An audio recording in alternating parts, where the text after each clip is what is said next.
Assalamualaikum warahmatullahi wabarakatuh. Perkenalkan, nama saya Muhammad Misbahul Munir, NIM 013. Nah, di sini saya akan mempresentasikan tentang judul sumber saya, yaitu pengaruh IP, terus BI rate, harga minyak dunia, serta SPIS terhadap indeks saham syariah Indonesia dengan kurs mata uang sebagai variabel moderating. Studi kasus di Indonesia pada periode 2019 sampai 2023. Nah, mengapa saya mengambil judul ini? Karena variabel-variabel tersebut merupakan penunjang sektor pertumbuhan ekonomi di Indonesia. Lanjut ke teori gap. Di sini pasar modal digunakan sebagai tempat penghimpun dana baik dalam negeri maupun luar negeri. Di Indonesia tidak hanya terdapat pasar modal konvensional, tetapi juga ada pasar modal syariah, di mana Indonesia merupakan negara dengan populasi umat Islam terbesar di dunia. Nah, saham syariah juga menjadi proyek pemecah masalah bagi investor muslim karena sebelumnya hanya ada saham konvensional yang penuh dengan spekulasi, riba, dan penipuan.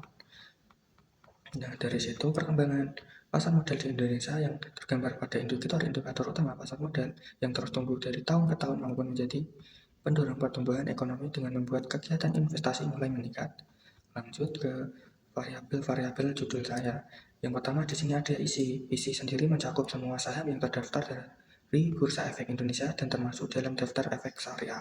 Kemudian ini di sini ada tabel kapitalisasi isi yang dimana tiap tahun mengalami peningkatan. Hal ini menjadi fenomena. Alasan saya menulis judul ini karena tertarik untuk mengamati saham syariah yang tiap tahunnya nilainya meningkat dan sebaliknya. Lalu kemudian di sini ada variabel IP atau indeks produksi industri yang merupakan indikator yang mencerminkan kondisi indeks produksi di suatu negara. Lalu ada BI rate. BI rate sendiri merupakan tingkat suku bunga yang ditetapkan oleh BI sebagai patokan bagi suku bunga pinjaman maupun simpanan bagi bank dan lembaga-lembaga keuangan di seluruh Indonesia.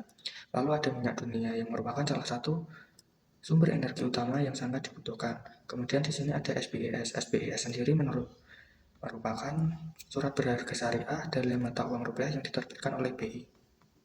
Kemudian yang terakhir ada kurs mata uang, di mana nilai mata uang merupakan nilai yang ditetapkan berdasarkan kepada harga pasar.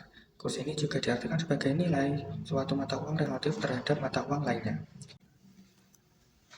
Lalu selanjutnya ada rumusan masalah, di mana rumusan masalah ini didapat dari latar belakang tadi.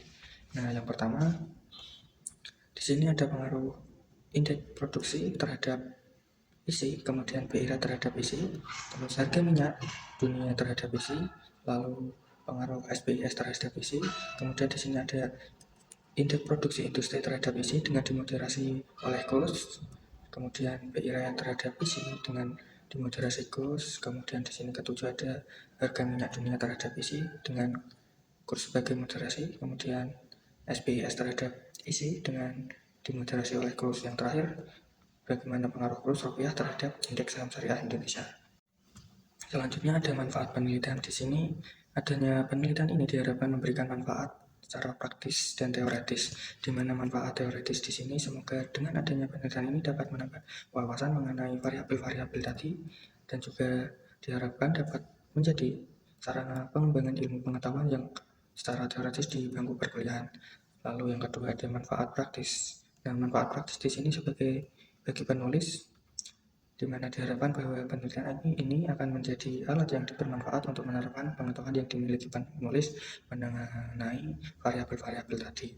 Kemudian bagi peneliti selanjutnya, diharapkan dapat memberikan kontribusi dan pengembangan teori mengenai variabel-variabel tadi. Kemudian bagi UIN Salatiga, penelitian ini diharapkan dapat menjadi tambahan referensi penelitian mengenai variabel-variabel tadi. Nah, lalu lanjut saja ke bab 2, di mana saya menggunakan green theory, yaitu teori signal atau signal teori yang pertama dikemukakan oleh Michael Spain pada tahun 73 yang mengatakan dengan memberikan suatu sinyal, pihak pemilik informasi berusaha memberikan informasi yang dapat dimanfaatkan oleh pihak penerima informasi, yang selanjutnya pihak penerima akan menyesuaikan perilakunya sesuai dengan pemahaman terhadap sinyal tersebut. Nah, jadi teori ini menjelaskan tentang alasan perusahaan menyajikan informasi untuk pasar modal. Nah, langsung ke hipotesis. Nah, di sini hipotesis yang saya ambil yang pertama, pengaruh IP terhadap indeks saham syariah. Saya mengambil hipotesis IP berpengaruh negatif signifikan terhadap ISSI, yang dimana sesuai dengan penelitian dari Ulan yang menyatakan bahwa terdapat pengaruh negatif signifikan dalam indeks produksi industri terhadap indeks saham syariah Indonesia. Lalu yang kedua, pengaruh BI terhadap indeks saham syariah Indonesia. Nah, jika BI mengalami kenaikan dan berdampak pada naiknya biaya transaksi perusahaan dalam proyek investasi, sebagian besar investor menginvestasikan pada instrumen lain, maka harga saham di BI menurun. Nah, jadi hipotesis yang saya ambil, BI rate berpengaruh negatif signifikan terhadap indeks saham syariah yang sejalan dengan penelitian Aulia dan Latif, kemudian Tripuspi Triani yang menyatakan BI berpengaruh positif signifikan terhadap ISSI. Lalu yang ketiga ada harga minyak dunia terhadap ISSI. Nah, kenaikan permintaan minyak dunia akan diikuti dengan naiknya permintaan komoditas hasil tambang. Nah, di sini saya mengambil hipotesis kalau harga minyak dunia berpengaruh positif signifikan terhadap ISSI Indonesia yang sejalan dengan pemikiran atau penelitian Kilayatun dan Yuliana. Kemudian pengaruh SPSI terhadap ISSI. Di sini saya mengambil hipotesis bahwa SPIS ini berpengaruh positif signifikan terhadap indeks saham syariah Indonesia. Yang ini sejalan dengan penelitian terdahulu dari Nisa dan Azhara, kemudian Kulsum. Lalu ada pengaruh minyak dunia terhadap ISSI dengan dimoderasi oleh kurs rupiah. Di sini saya mengambil hipotesis bahwa harga minyak dunia berpengaruh negatif tidak signifikan terhadap indeks saham syariah Indonesia dengan kurs rupiah sebagai variabel moderasi, yang dimana ini sama dengan penelitian Jannah 2023 di mana variabel harga minyak dunia memoderasi kurs rupiah dengan pengaruh negatif tidak signifikan.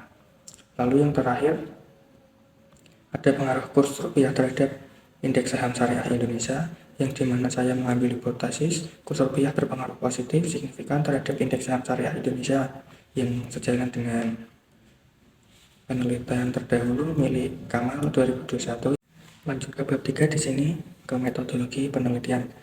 Nah, di sini jenis penelitian saya menggunakan jenis penelitian kuantitatif, yang dimana proses menemukan pengetahuan yang menggunakan data berupa angka sebagai alat menganalisis keterangan mengenai apa yang ingin diketahui.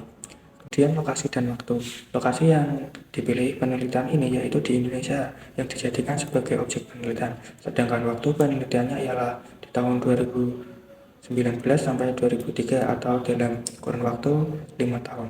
Kemudian ke populasi dan sampel. Yang pertama populasi.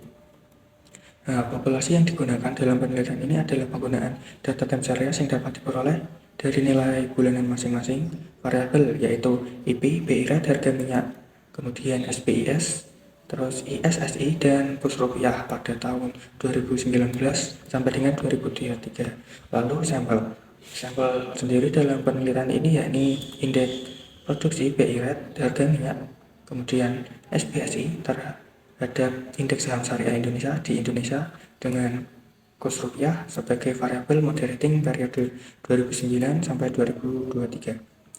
Selanjutnya teknik pengumpulan data, di mana pengumpulan data yang digunakan dalam penelitian ini diperoleh dari situs-situs resmi, di mana IP dan juga BI rate diambil dari situs BPS, kemudian harga minyak dunia diambil dari situs EIA, kemudian SPIS dan ISSI diambil dari situs resmi OJK, kemudian kurs mata uang diambil dari situs Kemendak. Nah, data tersebut diperoleh melalui internet dalam bentuk data yang sudah jadi ataupun diolah kembali untuk memudahkan penelitian, dan tentunya data tersebut bersifat relevan. Nah, itu tadi presentasi dari saya. Apabila ada kekurangan atau salah-salah kata yang baik disengaja maupun tidak disengaja, saya mohon maaf. Wabillahi taufik, wassalamualaikum warahmatullahi wabarakatuh.